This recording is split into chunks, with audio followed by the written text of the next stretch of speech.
আমি লক্ষ্য করলাম তিনি আমার ওখানে চেয়ে আছে।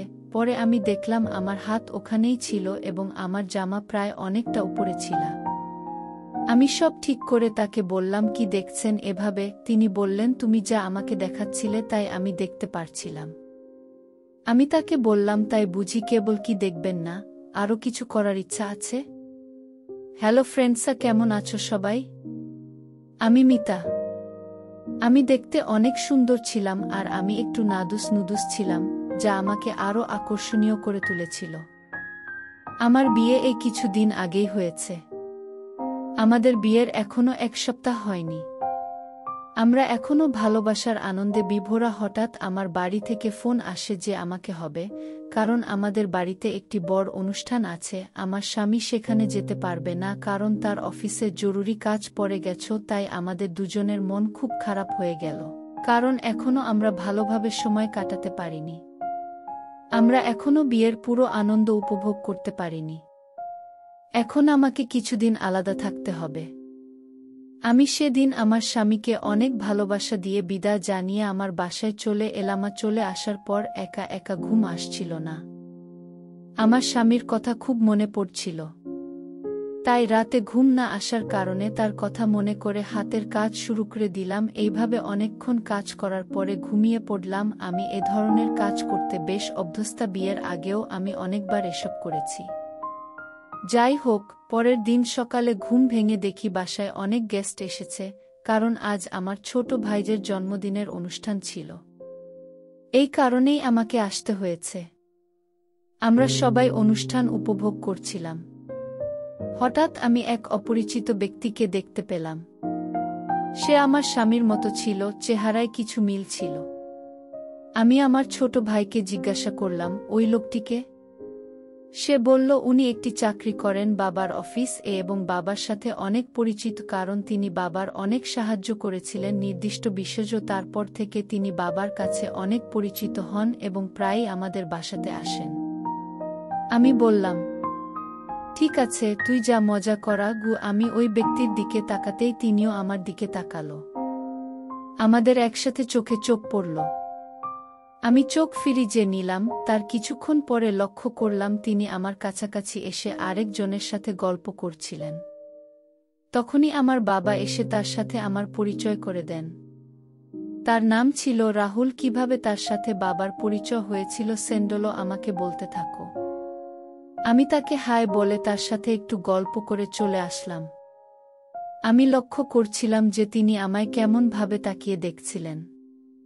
আমি মনে মনে ভাবতে লাগলাম যে আমার স্বামী এখানে নাই আর প্রায় অনেক দিন তার সাথে দেখা হবে না, তাহলে তার সাথে কিছু করে ফেলতে হবে, কারণ তিনি দেখতে ভালোই ছিলেন। আমার অনেক পছন্দ হয়েছিল। আমি দেখলাম সেদিন অনুষ্ঠানে সবাই চলে গিয়েছিলেন কিন্তু তিনি চলে যাননি। আমি মনে মনে একটু খুশি হলাম। পরের সন্ধ্যার দিকে সবাই চলে যাওয়ার পর আমি স্নান করার জন্য বাথরুমে চলে গেলাম।